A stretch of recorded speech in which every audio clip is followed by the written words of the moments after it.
Maganda yun eh, yung sabi niya na depends sa opportunity, no? So, for them, what do you, kumbaga, for those who are starting out, so what are the types na ma'am pwede ka mag-build or magkumita or mag-invest Ay, sa real mga estate? strategies, no, that they can, Mga strategies or types, like they can sabi mo do. before, parang buy and sell ka muna, di ba? So what are the strategies na pwede? To really start with it is yun, yung unang-una, pwede ka maging referrer, mag-refer ka lang, may nakita Tama. di ba?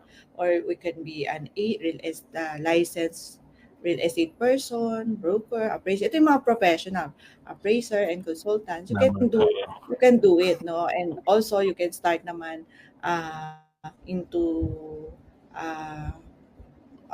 building and selling. Kung may lupa ka na, pwede ka mag-build and sell, pwede ka mag-loan for construction, di ba? Kasi may lupa ka Pwede na. ba yun, ma'am? Pwede ba yun, ma'am? Kunyari,